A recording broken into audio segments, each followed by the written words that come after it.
Hello students, तो आज की स्टडी में हम सीख रहे फाइनेंशियल अकाउंटिंग एंड ऑडिटिंग। आज का वीडियो दोनों मीडियम के लिए यूजफुल रहेगा। मैं दोनों मीडियम में कंप्लीट एक्सप्लेन करूंगा। जो चैप्टर हम सीख रहे उसका नाम है होल्डिंग कंपनी अकाउंट्स, शासक कंपनी ना हिसाबो, जहाँ पर हम कॉन्सोलिडेटेड बैलेंस शीट एकत्रित पाकू सर्व्यू बनाना सीखते। इस चैप्टर के रिगार्डिंग ऑलरेडी 5 वीडियो अपलोड किए गए, जहाँ पर हमने इसका बेसिक कॉन्सेप्ट साथ साथ में कुछ प्रैक्टिकल सम्स भी सॉल्व किए हुए। तो रिक्वेस्ट स्टार्टिंग से सारे वीडियो जरूर दिखेगा। आज हम क्या सीख रहे, आज हम इस चैप्टर का जो लेटेस्ट एग्जाम में जो सम्स पूछा गया था, आज उसका हम सॉल्यूशन देखने वाले, जहाँ पर नवंबर 2023 में इस चैप्टर का जो सम्स पूछा गया था, आज उसका हम कंप्लीट सॉल्यूशन देखने वाले। इंग्लिश गुजराती दोनों में हम आपको एक्सप्लेन करने वाला हूँ। तो चलिए वीडियो को स्टार्ट करते हैं। तो सबसे पहले हम क्या करेंगे, यहाँ पे जो एडजस्टमेंट है जिसमें कैलकुलेशन रिक्वायर्ड है, पहले वो हम सॉल्व कर लेते हैं, क्योंकि यहाँ पर जो अमाउंट आएगी उसका हमको यहाँ पर कैलकुलेशन करते टाइम क्या इफेक्ट असर देनी होती है। तो सबसे पहले वो सॉल्व कर लेते हैं। तो इस सम्स में हमको वही 3 टॉपिक जो हमने प्रीवियस सम्स में सीखे हुए अलग अलग वीडियो में वो एक साथ में पूछे गए हैं, इसलिए प्रीवियस वीडियो हमने देखे तो ये सम्स आपको पहले से आता रहेगा। एक हमारा अनरियलाइज्ड प्रॉफिट नथी मॉडल समास न हो, ये हमको सीखने को मिलेगा।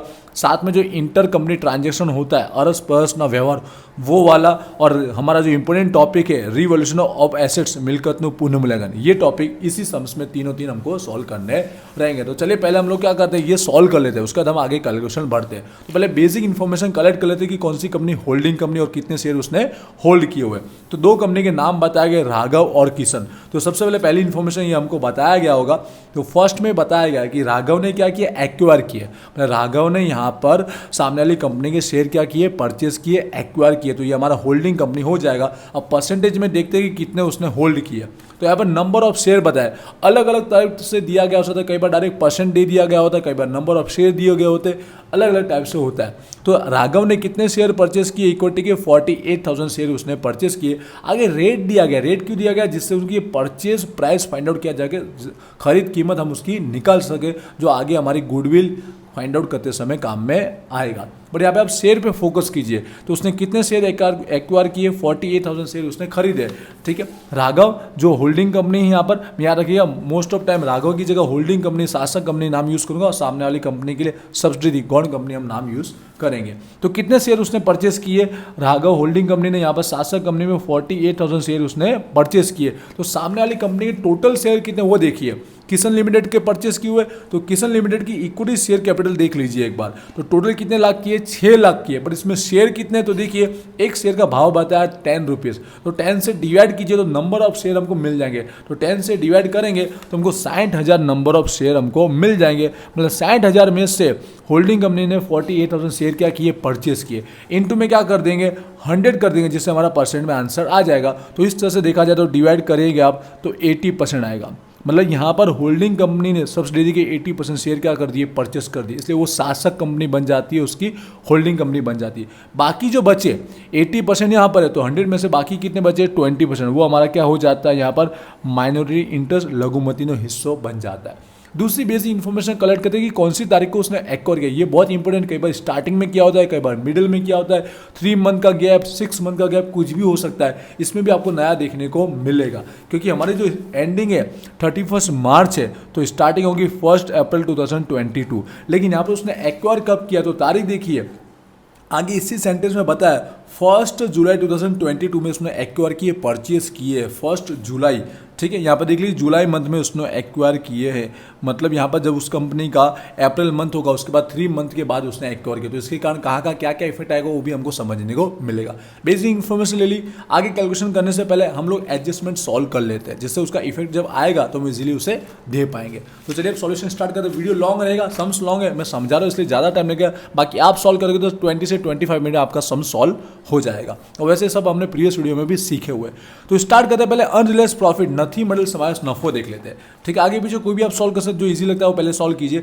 नंबर फॉर्म में देखिए जो स्टॉक है किशन लिमिटेड का, ठीक है, गुजराती में टोटली समझा रहा हूँ, जिसमें 30,000 का जो स्टॉक जुड़ा हुआ है, ठीक है, जो कहाँ से परचेस किया गया था, होल्डिंग कंपनी शासक कंपनी राघव के पास से उसने परचेस किया था। और राघव ने उसको कैसे बेचा था, 25% प्रॉफिट से उसको बेचा था। अब ये जो प्रॉफिट है, जो अभी भी 30,000 का माल पड़ा हुआ है, वो बाहर हम हमने आउटसाइड किसी को बेचा नहीं, तो ये प्रॉफिट तो अब ऐसा कैसा चला गया, तो ये प्रॉफिट अनरियलाइज माना जाता है, ये नथी मॉडल वाला माना जाता है, तो ये हमको अलग से निकाल देना पड़ता है। तो टोटल कितना है यहाँ पर 30,000 है, तो 30,000 के अंदर अब वो प्रॉफिट देखिए हमको बताया कि कितना परसेंट ऐड करके बेचा गया था, तो बोला गया 25% प्रॉफिट ऑन कॉस्ट, ठीक है, पड़तर पर 25% नफो, तो 25% इसमें नफो जुड़ा हुआ है, तो इंटू में कीजिए 25 और डिवाइड में कितना होगा, समझिए 100 रुपीज़ होता है मूल कीमत प्लस इसका 25% मतलब 25, टोटल कितना हुआ है 125, या सेलिंग प्राइस हुआ कि नहीं हुआ, इसलिए डिवाइड में कितना आएगा 125 आएगा, ये 125 की वैल्यू जिसमें से 25% प्रॉफिट है, तो प्रॉफिट आउटसाइड कर देंगे। थोड़ा बहुत मैं कहीं पर स्पीड में समझा रहा हूँ क्योंकि बेसिक है, हमने पहले से सीखा हुआ है, तो 25 इंटू 125 करेंगे तो यहाँ पे जो अमाउंट आएगी टोटल 6,000 आएगा, ये 6,000 जो है ये टोटल अनरियलाइज प्रॉफिट नथी मॉडल ऐसा समावेश हुआ नफो है, पर इसमें से हमको होल्डिंग कंपनी का निकालना है। बार बार मैं होल्डिंग कंपनी ही यूज करूंगा, राघव नाम नहीं सुनाई देगा, इससे आपका इजीली कैलकुलेशन होता है। तो 6,000 में से होल्डिंग कंपनी के कितने शेयर, अब 80% उसका हिस्सा है, तो वो 80% का प्रॉफिट का उसका नुकसान हो जाएगा, क्योंकि वो बाहर बेचते तो प्रॉफिट होता, तो 80% आ जाएगा 6,000 का, कीजिएगा 4,800 आएगा। अब इसका इफेक्ट कहाँ पर देना, तो यहाँ पे ध्यान से समझिएगा, वैसे समझ में समझाएंगे आगे, पर यहाँ पर देख लेते हैं जो ये है ये प्रॉफिट में से लेस होगा। सबसे पहले जो प्रॉफिट है, जो नफो है, उसमें से हमको लेस करना है, साथ साथ में स्टॉक की वैल्यू में से भी ये क्या करना है, लेस करना है, दोनों साइड क्या करना है, लेस करना है, जो बैलेंस शीट में जाकर करना है, कहाँ करना है, पाकोश्री बैलेंस शीट में लास्ट में इसकी इफेक्ट देनी रहेगी, किसके प्रॉफिट में से किसके स्टॉक में से, वो हम एंड में बैलेंस शीट में ही डिस्कस करेंगे, पर इतना ध्यान रखिए प्रॉफिट में से लेस होगा और स्टॉक में से लेस होगा। अब देखते हैं इंटर कंपनी वाला, जो अरस परस होता है, ठीक है, जो हर सम से नॉर्मल दिखाई देता है, जो सबसे ईजी होता है। क्या बोला गया, डेप्टर ऑफ राघव लिमिटेड, जो राघव लिमिटेड के जो देवारदार थे उसमें जुड़े हुए 10,000, ठीक है, देवादार 10,000 जुड़े हुए, जो किसके पास से लेने थे, किशन के पास से, मतलब किशन के पास से उधारी 10,000 की है, जो राघव के क्या डेटर बनते हैं, ठीक है, देवादार बनते हैं, तो ये राघव हमारी होल्डिंग कंपनी है, तो होल्डिंग कंपनी के डेप्टर देवादार में से 10,000 माइनस करेंगे, और साथ साथ में सामने के लिए ऑपोजिट हो जाता है, ठीक है, ऑपोजिट को क्या होता है, क्रेडिटर, लेनदार में से 10,000 माइनस करेंगे। ये डेटर किसके थे, होल्डिंग कंपनी, तो होल्डिंग कंपनी से माइनस करने का, तो सामने वाले के ऑटोमेटिक सब्सिडरी कंपनी के क्या बन जाएगी, क्रेडिटर में से माइनस करना होगा, लेनदार में से माइनस, हमेशा एक दूसरे के ऑपोजिट में माइनस करना। ये याद नहीं रहता कोई बात नहीं, क्योंकि हमको टोटल में से डायरेक्ट माइनस कर लेने का, जिससे हमारा आंसर में कोई इफेक्ट होगा नहीं, ये याद करने की रिक्वायरमेंट वैसे नहीं है, ठीक है, क्योंकि ये चेंज होता रहता है, किसके डेटर है किसके क्रेडिटर, वो सम्स पे डिपेंड होता है, इसलिए टोटल को ही आप फोकस कीजिएगा जब बैलेंस शीट सॉल्व करेंगे। एंटर देखिए, आप सबसे मेन टॉपिक इसका कैलकुलेशन ध्यान से समझिएगा, यहाँ पर बहुत सारा स्टूडेंट्स को मिस्टेक होने के चांसेस होते हैं। यहाँ पर क्या हुआ है, एक प्लांट है, मतलब एक एसेट समझिए, मिलकत, नया मिलकत उसने ऐड किया होता है, नया मिलकत लाने की वजह से क्या चेंजेस हुए वो हमको फाइंड आउट करने रहते हैं। एक तो क्या फाइंड आउट करना रहता है कि नया मिलकत अगर ऐड करता है, ठीक है, नई वैल्यू के साथ, तो पहले देखना कि पुराने की जगह नया जो ऐड किया उसकी वजह से क्या मिलकत में वधारा हुआ कि घटाड़ा हुआ है, एसेट्स में इंक्रीज हुआ है कि डिक्रीज हुआ वो निकालना है, और उसके इंक्रीज डिक्रीज होने की वजह से क्या डेप्रिसिएशन, घसारों में क्या इफेक्ट हुआ वो हमको निकालना रहता है। ये दो कैलकुलेशन हमको करने रहते हैं जब भी कोई भी नवी वैल्यू का मिलकत एसेट्स ऐड किया जाता है तब।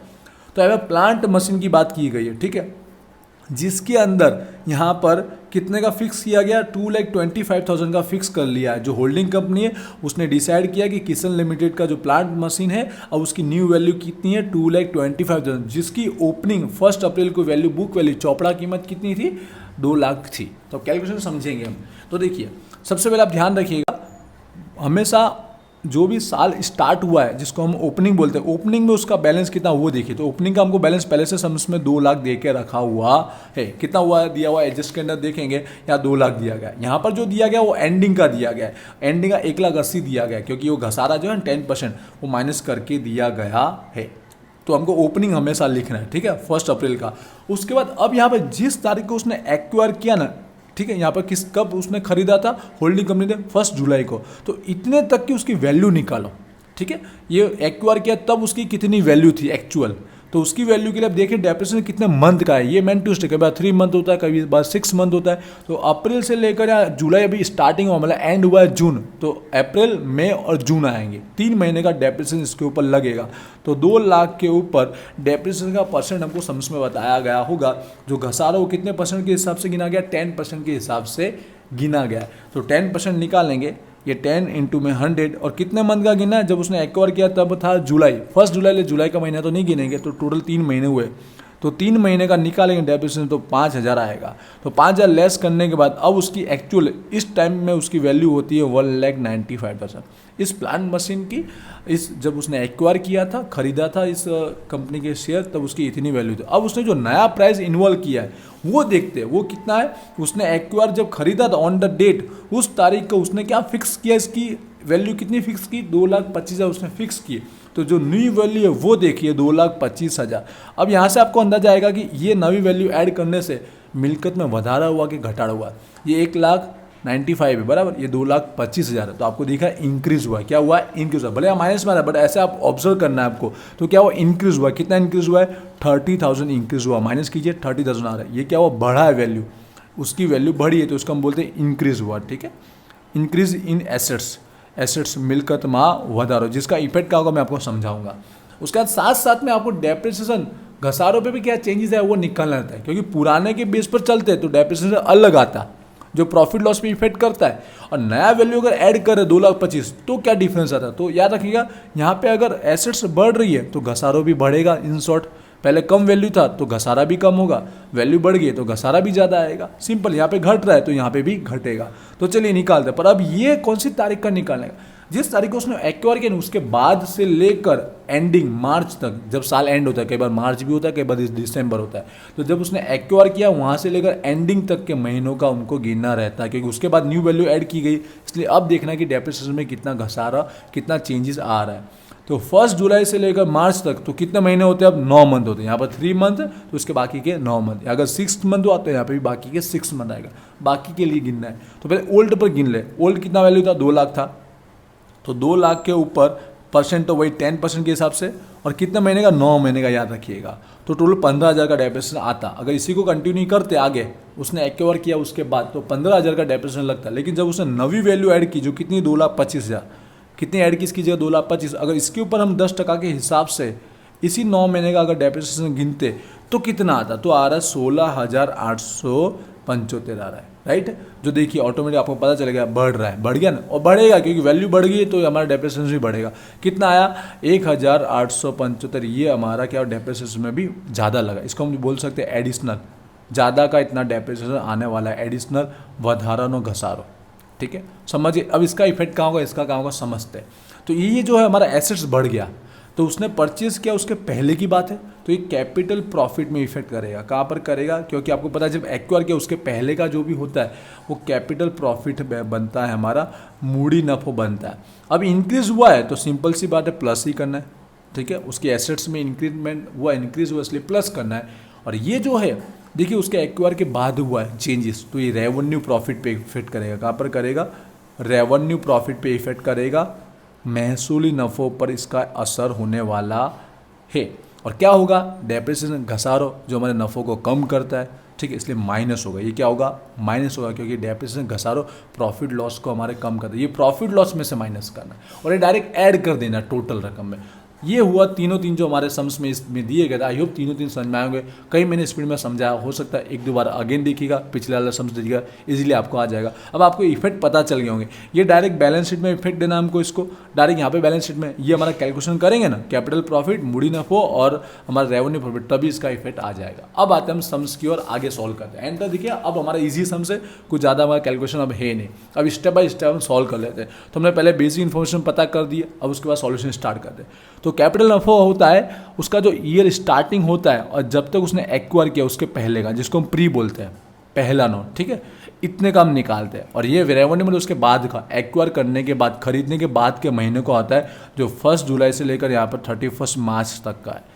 ठीक है, इतना आपको क्लियर हो चुका होगा। तो स्टार्ट करते हैं। तो आप देखिए यहाँ पर कैपिटल प्रॉफिट, प्रॉफिट में क्या क्या आता है आप जानते हैं। कंपनी का जो रिजर्व होता है, जो प्रॉफिट लॉस है, वो सब यहाँ पे आता है। ये दो ही वस्तु आती है।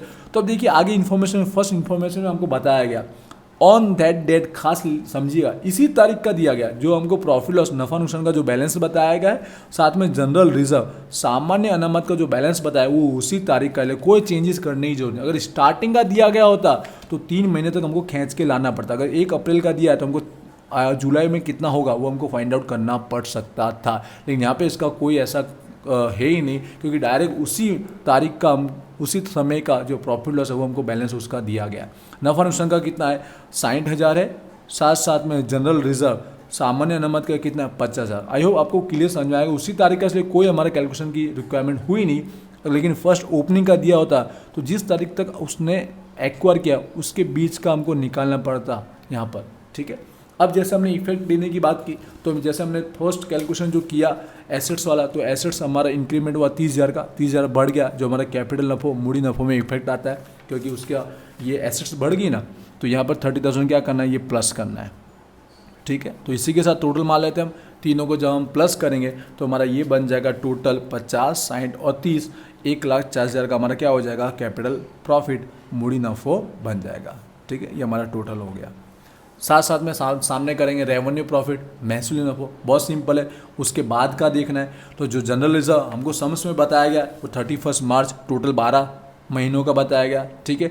जिसमें देख लेते हैं किसका देखना है, सब्सिडी कंपनी का देखना है, गौण कंपनी का देखना है, मतलब किशन लिमिटेड। यहाँ पर जनरल रिजर्व कितना टोटल 2 लाख है, तो 2 लाख के अंदर टोटल जो 2 लाख है, 2 लाख में उसके पहले का जो है वो माइनस कर देना था, सीधा सिंपल सी बात है। उसके पहले का जो था 50,000 वो माइनस कर दीजिए, तो ऑटोमेटिक इसके बाद का हमको अमाउंट मिल जाएगा। 1 जुलाई के बाद का कितना है इसमें 1,50,000 जनरल रिजर्व इन्वॉल्व है, हमको मिल जाएगा। उसके बाद प्रॉफिट लॉस की बात करते हैं इसी तरह, तो नफा नुकसान प्रॉफिट लॉस कितना 1,50,000 है, तो इस 1,50,000 में से पहले एक्वायर किया उससे पहले का 3 महीने का कितना है 60,000 है, तो ये हम माइनस कर देंगे तो कितना आ जाएगा 90,000 आ जाएगा। पर यहाँ पर इफेक्ट देने की बात आ रही है, तो वही जो हमने एसेट्स मूल्यांकन किया था जिसमें घसारा और डेप्रिसिएशन का जो है, ठीक है, जो जुलाई के बाद हमने गिना था, ठीक है, एक्वायर के बाद, जिसमें हमको यहाँ पर एडिशनल ज़्यादा घसारा लगा, वो हमको क्या करना माइनस करना है, ठीक है। वो प्रॉफिट लॉस में से माइनस करना, टोटल में से मत कीजिएगा, प्रॉफिट लॉस में से ही कीजिए, क्योंकि ये हमारा डेप्रिसिएशन घसारे की एंट्री कहाँ होती है प्रॉफिट लॉस में होती है ना, तो इसमें से माइनस कर लेंगे जो वधारा का आया था, ठीक है 1,875, तो यहाँ पर ये माइनस कर देंगे तब जाके इसका, ठीक है, ये घसारे की एंट्री, तब जाके इसका एक्चुअल प्रॉफिट लॉस नफा नुकसान का बैलेंस हमारा आउटसाइड किया जाएगा, जो आएगा 88,125। अब इसका क्या कर देंगे टोटल कर लेंगे, ठीक है। ये हमारा जनरल रिजर्व, ये हमारा प्रॉफिट लॉस, ठीक है। आई होप क्लियर आपको दिख रहा होगा, समझ में भी आया होगा। तो टोटल मान लेते हैं 2,38,125। इस तरह से ये हमारा बेसिक कैलकुलेशन हो गया, क्योंकि इन दोनों का यूज़ आगे जो मेन वैल्यू हमें फाइंड आउट करनी है बैलेंस शीट के लिए, उसमें ये यूज़ होने वाली है, इसलिए ये कैलकुलेशन सही होना बहुत जरूरी है। अब हमारा सम्स और इजी हो जाएगा। चलिए स्टार्ट करते हैं। आपको 3 कैलकुलेशन करने रहते हैं इस होल्डिंग कंपनी के सम्स में, शासक कंपनी में। एक तो हमारा फाइंड आउट करना रहता है कि उसने जो परचेस किया, जिस वैल्यू पे खरीदा है सामने वाली कंपनी के शेयर, तो उसके बेस पर गुडविल मिलेगा या तो कैपिटल रिजर्व, पागड़ी मिलेगा, मूडी अनामत। ये आपको ऑलरेडी फॉर्मूला बेस्ड कॉन्सेप्ट याद ही होगा कि इसमें क्या क्या प्लस होता है। साथ साथ में इसी तरह माइनॉरिटी लघुमती का भी हमको फाइंड आउट करना रहता है, और एंड में जो हमारे बैलेंस शीट में बताना रहता है रेवेन्यू वाला, वो हम यहाँ फाइंड आउट करते हैं। 3 कैलकुलेशन स्टार्ट कर लेते हैं। तो सबसे पहले बात करते हैं शेयर कैपिटल, ठीक है। तो share capital, share Moody equity वाली लेनी है, और किस कंपनी की लेनी है तो याद रखिएगा जो सब्सिडरी है ना उसी का लेना है, ठीक है। तो 6 लाख, ठीक है, टोटल उसकी कितनी थी 6 लाख, जिसमें आपको यहाँ पर याद रखिएगा हमेशा जो होल्डिंग कंपनी का जो शेयर है उसके अकॉर्डिंग वैल्यू फाइंड आउट करनी है, किसके होल्डिंग कंपनी का जो हिस्सा है उसके अकॉर्डिंग वैल्यू निकालनी रहती है। तो 80% उसने परचेस किया समझो, तो 6 लाख है और उसका 80% निकालेंगे तो हम क्या टोटल अमाउंट कितनी मिल जाने वाली है 4,80,000 हमको मिल जाएगी। इसी तरह आगे हमको क्या प्लस करना है, कैपिटल प्रॉफिट मूडी नफो फाइंड आउट करना है, प्लस करना है जो ऑलरेडी हमने फाइंड आउट किया हुआ है। कैपिटल प्रॉफिट मूडी नफो जो टोटल कितना है 1,40,000 है, तो वो यहाँ पर इसमें प्लस होगा। तो 1,40,000 और कितना हिस्सा, वही होल्डिंग कंपनी का ही हिस्सा हमको निकालना रहता है। तो 80% के हिसाब से कैपिटल नफे में भी उसका कितना हिस्सा होगा 1,12,000 होने वाला है। ये 2 चीज़ ही आपको प्लस करनी रहती है, ठीक है। तो 2 चीज़ आप प्लस करते हो तो 5,92,000 हमको मिल रहा है। ये उस कंपनी की क्या बनती है वैल्यू बनती है, ठीक है। पर एक्चुअल में कितने में खरीदा होल्डिंग कंपनी ने, परचेस प्राइस खरीद कीमत, जो सम्स में हमको कहीं पर इन्वेस्टमेंट की साइड दे रखा होता है, ठीक है, इन्वेस्टमेंट के कॉलम में, पर यहाँ पर हमको एडजस्टमेंट में दिया हुआ है कि उसने 48,000 शेयर जो परचेस किए वो 12 के रेट से परचेस किए हुए, राइट ना। तो इसी के बेस पर 48,000 के शेयर और 12 के भाव के हिसाब से तो उसकी खरीद कीमत बन जाएगी यहाँ पर 5,76,000। तो यहाँ पर समझिएगा ध्यान से, ठीक है। माइनस प्लस के साइन से ज़्यादा उसकी वैल्यू थी इतनी, लेकिन उसने खरीदा कम में खरीदा। जब भी लेस में खरीदे याद रखिए, तो लेस करो पहले, अमाउंट आ रही है 16,000 आ रही है, 16,000 आ रही है, कम में खरीदा इसलिए कैपिटल रिजर्व बनता है। क्या बनता है? कैपिटल रिजर्व बनता है हमारा, मूडी अनामत कहलाता है। लेकिन उसने अगर ज़्यादा में खरीदा होता तो उस कंपनी की पागड़ी गुडविल कहलाती है, तभी तो उसको ज़्यादा में खरीदता है, ठीक है। उसकी गुडविल होने की वजह से उसकी नेट एसेट्स जो होती है, चोखी मिलकर, उससे ज़्यादा में खरीदा जाता है। इन शॉर्ट दूसरा तरीका शॉर्टकट ये है कि हम लोग का माइनस करें, आप प्लस में आवे तो कैपिटल रिजर्व समझो, माइनस में आवे तो गुडविल समझो, जो बेसिक तरीका। बट एक्चुअली में ऐसा समझो, जो खरीदा जाता है अगर उससे कम में खरीदा है तो कैपिटल रिजर्व आएगा, उससे ज़्यादा में खरीदा है तो गुडविल आएगा। क्लियर हुआ होगा आई होप। चलिए सेम टू सेम बाकी बचा हमको माइनॉरिटी इंटरेस्ट लघुमती हित निकालना रहता है, जो 80% था, तो बाकी कितना बचा? 20%। बिल्कुल वही का वही यहाँ पे ऐड होता है, बस साथ में रेवेन्यू भी आ जाता है, क्योंकि वो तो कंपनी में अभी कंटिन्यू कर रहेंगे ना, तो उसके लिए रेवेन्यू वाले में भी इसका हिस्सा होता है। चलिए तीनों तीन लेते हैं। शेयर कैपिटल वही हमारी 6 लाख की 6 लाख आई, इसलिए यहाँ से ले रहा हूँ। आप समझ गए होंगे, मैंने बैलेंस शीट पाकू सही से लिखा है, सॉरी 20%, तो 20% के अकॉर्डिंग बाकी बचा 1,20,000 यहाँ पर आ जाएगा। तो टोटल 6 लाख हमारा हो चुका है, हो गया, ठीक है। कैपिटल प्रॉफिट मूडी नफो यहाँ से लिख देंगे तो भी चलेगा, 1,40,000 का है, जिसमें 20% इनका हिस्सा था, तो 20% के अकॉर्डिंग इनका बाकी बचा आ जाएगा यहाँ पर 28,000 आ जाएगा। रेवेन्यू प्रॉफिट में इनका हिस्सा होता है, क्योंकि वो तो अभी भी कंटिन्यू कर रहे हैं कंपनी के साथ, इसके लिए रेवेन्यू प्रॉफिट का टोटल जो देखिए, टोटल 2,38,125। तो यहाँ पे टोटल लिख देते हैं एक बार, 2,38,125, जिसका 20% निकालना है। तो 20% के अकॉर्डिंग जो अमाउंट आएगी 47,625, और तीनों का क्या करना है? टोटल करना है, तो हमको माइनॉरिटी इंटरेस्ट मिल जाएगा। तो 1,95,625 हमारा ये टोटल माइनॉरिटी इंटरेस्ट निकल के आया, लघुमती ही। आइए भी दोनों आपको समझ में आया होगा, बिल्कुल सेम जैसा ही है। अब हम लोग क्या कर रहे हैं, देखिए रेवेन्यू में 20% का हिस्सा तो यहाँ पे आया, लेकिन 80% का हिस्सा भी बाकी रह गया ना, ठीक है, क्योंकि कैपिटल का तो 100% हो गया, यहाँ 80 और 20, यहाँ पर शेयर कैपिटल पे 80-20, लेकिन रेवेन्यू का यहाँ पे 80 रहेगा। ये जो 80 होल्डिंग कंपनी का जो है, वो डायरेक्ट बैलेंस शीट में एंट्री करनी होती है, ठीक है। डायरेक्ट बैलेंस शीट के समय हम लोग को लिखते, इसलिए अलग से यहाँ पे सॉल्व कर लेना है। वही हमारा जो इसका जनरल रिजर्व का अमाउंट दिया गया 1,50,000, ठीक है, और वही प्रॉफिट लॉस का जो अमाउंट दिया गया, नफ़ा नुकसान का जो माइनस करने के बाद निकला, वो फोकस कीजिएगा 88,125, उसके अंदर इसका 80% हमको निकालना रहता है, जो उसका हिस्सा बनता है होल्डिंग कंपनी का, जो डायरेक्ट हम बैलेंस शीट में एंट्री करते हैं। तो 80% के अकॉर्डिंग, जिसको हम रेवेन्यू रिजर्व का नाम देते हैं, बाकी जनरल रिजर्व की अमाउंट बनेगी 1,20,000 आएगा। बाकी जो बचा 88,000 के अंदर निकालेंगे 80% के अकॉर्डिंग, तो 70,500 मिलेगा। इस तरह से ये भी कैलकुलेशन हमारा कंप्लीट हुआ। अब यहाँ पर देख लीजिए, टोटल हमने डिस्ट्रीब्यूट कर दिया, इसकी टोटल अमाउंट डिस्ट्रीब्यूट हो गई 80 और 20 में, इसकी भी 80-20 में डिस्ट्रीब्यूट हो गई, और साथ साथ में हमारा कैपिटल शेयर मूडी का भी डिस्ट्रीब्यूट हो गया। आई होप ये आपको क्लियर हुआ होगा। कहीं पर समझ में ना आया तो अगेन जरूर देखिएगा, लेकिन अगर चाहते हो कोई नया सम्स भी सॉल्व करना तो इस वीडियो के नीचे मुझे कमेंट जरूर कीजिएगा। और बाकी हर एक यूनिवर्सिटी के पिछले साल के सम्स सॉल्व किए हुए हैं, इसलिए वो वीडियो जरूर देखिएगा। और बोलना चाहूँगा वीजी स्टूडेंट एप्लीकेशन आ चुकी है, एप्लीकेशन लेकिन अभी तक आपने डाउनलोड नहीं किया तो जरूर पहले डाउनलोड कीजिएगा। और आपके सेमेस्टर का वहाँ कोर्स अवेलेबल है, कोर्स में ज्वाइन होंगे तो आपको ज़रूर बेनिफिट होगा, आपकी प्रैक्टिस डबल हो जाने वाली है, ठीक है। इसलिए ज़रूर एक बार कोर्स में तो ज़रूर ज्वाइन होइएगा, जिससे आपके और मार्क इंक्रीज होने वाला है। वीजी स्टूडेंट एप्लीकेशन जरूर डाउनलोड कीजिएगा। अब आते हैं लास्ट टॉपिक हमारा जो बनाना है, हमारा कॉन्सोलिडेटेड बैलेंस शीट एकत्रित पाकोश्री, जो हमारा मार्च एंडिंग का हमको बनाना। अब यहाँ पर कैसे दोनों कंपनी के यहाँ प्लस करते हैं अमाउंट, वो हम ध्यान से समझेंगे, जो बहुत ईजी होता है वैसे तो। चलिए स्टार्ट करते। तो यहाँ पे हमने उभा पाकोश्री की तरह मैंने डायरेक्ट एंट्री के नाम लिखे, ठीक है। आप यहाँ पर शीर्षक के साथ लिखिए जैसा हमको समझ में दिया गया है। जस्ट मैंने टाइम सेव करने के लिए ऐसा लिख दिया जैसे आप क्लियर उसको समझ पाए, और यहाँ पर मैं आपको अच्छे से दिखा पाऊँ इसके लिए। तो सबसे पहले बात करते हैं शेयर कैपिटल, ठीक है, जिसमें याद रखिएगा इसका तो डिस्ट्रीब्यूट हो चुका है तो इसका आएगा नहीं, क्योंकि वो तो इसने परचेस कर लिए, जितने परचेस किए वो ऑलरेडी डिस्ट्रीब्यूट हो गए, इसमें आ जाएंगे कहीं ना कहीं।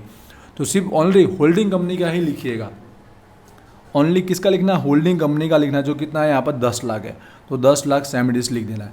उसके बाद सेमिडिस ऐसे ऐसे एंट्री करते जाएंगे, ऐसे ऐसे सम्स क्लियर होता जाएगा। जनरल रिजर्व सामने में, तो होल्डिंग कंपनी में कोई चेंजेस करना नहीं, ऐसा कैसा लिख देना है। कितना है हमारा 3 लाख, होल्डिंग कंपनी का 3 लाख है। और सब्सिडरी कंपनी का कितना आएगा, जो हमने यहाँ पर कैलकुलेट किया था, ठीक है, जो 80% के हिसाब से जो रिजर्व जनरल रिजर्व में जो हिस्सा रखता है वो हमने यहाँ पर निकाला था। कितना सामने वाली कंपनी का जो टोटल नहीं लेना है, उसमें जो हिस्सा रखता है कितना लगता है 1,20,000, तो वो हमको यहाँ पर ऐड कर देना है। सब्सिडी कंपनी के नाम का 1,20,000, तो टोटल यहाँ पर आ जाएगा 4,20,000 हमारा आ जाएगा जनरल रिजर्व। क्लियर हुआ। अगला दिया प्रॉफिट लॉस, साथ साथ में समझिए जो इफेक्ट हमारी बाकी रहेगी जो डायरेक्ट बैलेंस शीट में होती है वो भी हमको देते हुए जाना। तो profit loss same it is लिख देंगे, होल्डिंग कंपनी का तो वही 2 लाख का 2 लाख लिख देना है, ठीक है। अब हमारा सब्सिडी कंपनी का कौन सा लिखना है, जो हमने यहाँ पर निकाला है रेवेन्यू वाला, महसूली वाला, ठीक है। 20% 80% के अकॉर्डिंग हमने जो निकाला है उसके महसूली रेवेन्यू प्रॉफिट के अंदर जो हिस्सा वो है हमारा 70,500, ठीक है। ये इसके साथ हुआ कंप्लीट। लेकिन अब इसमें जो इफेक्ट आती है वो हम देख लेते हैं, क्योंकि हमने जो कैलकुलेशन किया था एडजस्टमेंट का, जिसमें हमने अनरियलाइज्ड प्रॉफिट का हमने सॉल्व किया था, ठीक है। तो यहाँ पर ये जो प्रॉफिट है जो होल्डिंग कंपनी का निकला वो हमको माइनस करना रहता है प्रॉफिट लॉस में से, ठीक है। अब किसके प्रॉफिट लॉस में वो समझने की जरूरत है, हम टोटल में से माइनस करेंगे, जिससे आंसर में कोई इफेक्ट तो होगा नहीं, ठीक है। इसलिए यहाँ पर याद रखिए प्रॉफिट के समय हम माइनस कर देंगे। अब इसमें से करें उसमें से ऐसा सोचिए मत, टोटल मारिए फिर उसको माइनस कर लीजिए, आपका एक ही आने वाला है, ठीक। और इतना कोई चेक होता नहीं है, तो यहाँ पर माइनस करेंगे, इसका इफेक्ट भूलना नहीं। और दूसरा इफेक्ट हम लोग स्टॉक की अमाउंट में से करेंगे, जब स्टॉक का सॉल्व करेंगे तब इसकी अमाउंट करेंगे। और लास्ट में चेक करेंगे कि इसका कोई इफेक्ट तो रह नहीं गया, जिसमें पता चलेगा कुछ एंट्री का रॉन्ग हो तो पता चलती है। तो ये माइनस कर देंगे इसका इफेक्ट देखते हुए, तो इफेक्ट देते हुए माइनस करेंगे, तब जाके जो हमको टोटल यहाँ पर मिलने वाला है वो अमाउंट हमारे पास आएगी 2,65,700 आएगी। आई होप ये क्लियर हुआ होगा आपको प्रॉफिट लॉस का। अगला जो टॉपिक दिया गया बैलेंस शीट में वो हमारा है लेनदार क्रेडिटर। यहाँ 1 लाख दिया गया तो इसका तो सेम से 1 लाख लिख ही दीजिए, और सब्सिडी कंपनी का सेम लिख दीजिए, क्योंकि हम टोटल में से इफेक्ट देंगे। यहाँ समझने की जरूरत नहीं है किसके क्रेडिटर में से माइनस करना है, किसके डेटर में से माइनस करना है, ऐसा समझने की जरूरत नहीं, हम टोटल में से इफेक्ट देंगे जो हमारा एडजस्टमेंट है इंटर कंपनी वाला, ठीक है। ये समझने की जरूरत नहीं किस में से क्या देना, आप समझ गए 10,000 माइनस करना है, इतना आपने समझ लिया तो 10,000 माइनस कर लीजिए। यहाँ क्रेडिटर में से माइनस करेंगे तो वहाँ डेटर में से माइनस करेंगे, टोटल में से हम माइनस कर देंगे इन शॉर्ट में ऐसा। तो यहाँ 1,50,000 और ये 10,000 माइनस करेंगे तो हमारा 1,40,000 का एंट्री आ जाएगा। क्लियर हुआ होगा। यहाँ पर जो अदर एंट्री है वो मैं आपको बाद में बताऊंगा, बाकी हमने यहाँ पर देखिए जो थे यहाँ पर लायबिलिटी साइड वो हमने एंट्री कर दी। क्लियर हो गया। अब आते हैं एसेट साइड, तो मिलकर साइड आते हैं। तो सबसे पहले लैंड बिल्डिंग या जमीन मकान, तो दोनों को सीधा प्लस कर दीजिए, कोई इफेक्ट होने वाला नहीं है। यहाँ पर था 4,50,000, यहाँ पे था 3,60,000, तो दोनों को क्या कर दिए प्लस कर दीजिए, तो 8,10,000 निकल के आने वाला है। उसके बाद देखिए अब समझिएगा यहाँ पर एक थोड़ी एंट्री होने वाली है, क्योंकि ये नया वैल्यू के साथ ऐड किया गया है। तो इसका प्लान यंत्र तो सेम डिस लिख दीजिए 2,70,000 होल्डिंग कंपनी का, ठीक है, शासन कंपनी का 2,70,000 लिख दीजिए। अब सामने वाली कंपनी का क्या है, सर टोटल यहाँ पर है, सामने वाली कंपनी का ये हम लोग नहीं ले रहे, उसकी जो नया ऐड किया था 2,25,000 का ऐड किया था, राइट है, 2,25,000 हमने ऐड किया था, यहाँ पर देख रहे हैं यहाँ पर। बट ये ध्यान रखिए ये कौन सी तारीख का है, ये हमारा 1 जुलाई का है। ये जो है हमारा ये जो है वैल्यू 1 जुलाई का, और यहाँ पर जो एंट्री हम कर रहे हैं वो 31 मार्च की कर रहे हैं, ठीक है। तो हमको ये वैल्यू डायरेक्ट लिख नहीं देना है, क्या करना है उसमें से इस 2,25,000 में से, ठीक है, जो 1 जुलाई को एंटर हुआ है उसमें हमारा जो ईयर एंड हो रहा है तब तक का डेप्रिसिएशन माइनस करने के बाद की वैल्यू लिखना है। जहाँ पर कितने महीने हो रहे, 9 महीने हो रहे, दिख रहा है, 9 मंथ के अनुसार अपने कैलकुलेट किया था, जो डेप्रिसिएशन में निकाला हुआ है कितना है 16,875 है, राइट। समझ में आ रहा मैं क्या बोल रहा हूँ। ये 2,25,000 जो उसने एक्वायर किया था तब उसने इसमें फिक्स किया था इसकी वैल्यू, तो तब से लेकर मार्च एंड तक जो वैल्यू डेप्रिसिएशन के बाद की आ रही है वो आपको लिखना है। तो यहाँ पर अब इसकी जो बन रही है एक्चुअल में जो वैल्यू वो लिखना है, जो 2,08,125 बनेगी। ये टॉपिक आई होप क्लियर हुआ होगा, थोड़ा समझिएगा जरूर, जहाँ पे लग रहा है समझना इसको 2 बार जरूर देखिएगा, क्योंकि मैंने कहीं बार स्पीड में समझा दिया गया हो सकता है। तो डायरेक्ट लिख रहा हूँ डेप्रिसिएशन माइनस करने के बाद की, ये हमारी एक्चुअल वैल्यू अब 31 मार्च की कहलाएगी, राइट है। तो दोनों को प्लस करके अब क्या कर देंगे हम लोग आउटसाइड कर देंगे, तो हमको मिलेगा 4,78,125।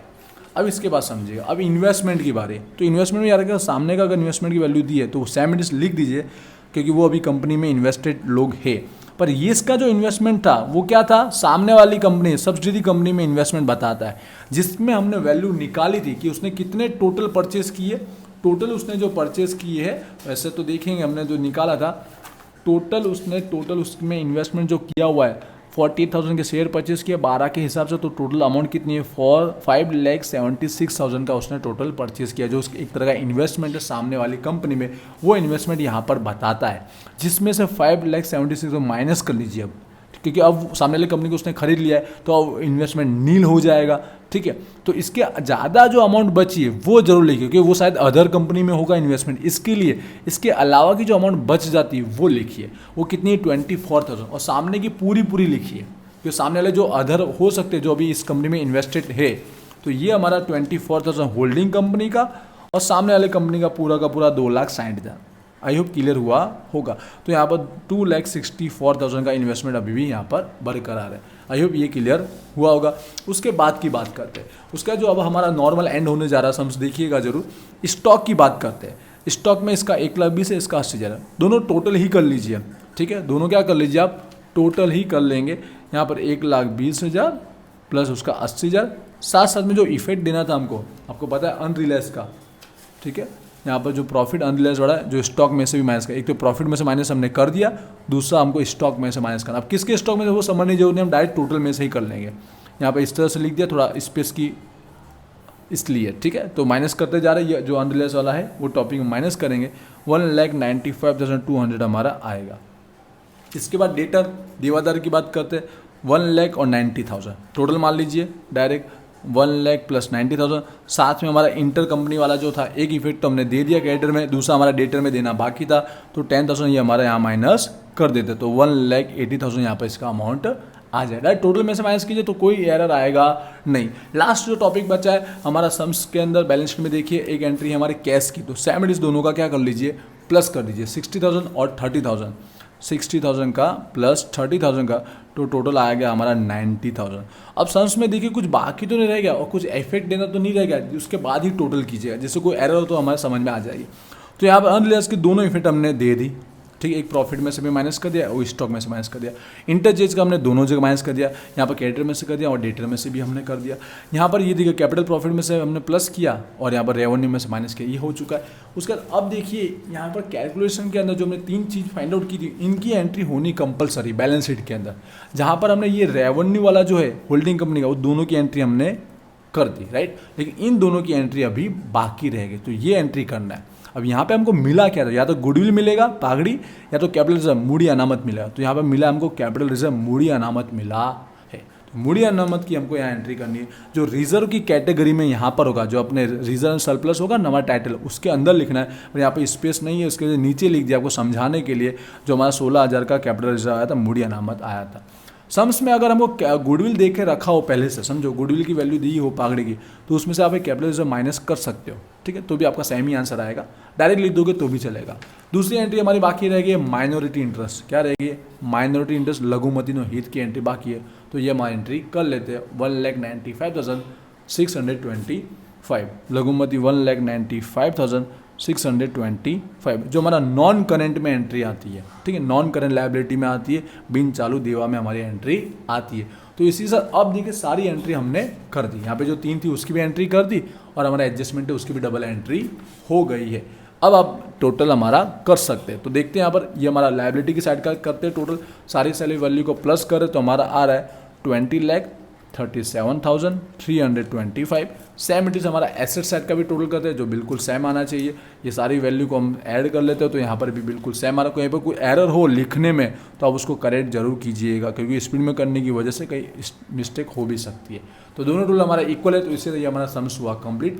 आई होप आपको क्लियर समझ में आएगा। क्वेरी रह जाती है तो इस वीडियो के नीचे कमेंट कीजिएगा, और कोई वीडियो चाहते हैं इस चैप्टर में तो उसके रिगार्डिंग भी आप कमेंट कर सकते हैं। और जैसे मैंने कहा, वीजी में एप्लीकेशन आप जरूर डाउनलोड कीजिएगा और कोर्स में भी जरूर ज्वाइन होएगा, और इंस्टाग्राम पर जरूर फॉलो कीजिएगा, जिससे क्या रहता है जो भी न्यूज़ आती है आपके सिलेबस की रिगार्डिंग, टाइम टेबल, एग्जाम, वो सबसे पहले वहाँ अपडेट किया जाता है, इसलिए वहाँ पर भी जरूर फॉलो कीजिएगा। मिलते नेक्स्ट वीडियो में। Wish you all the best. Thank you.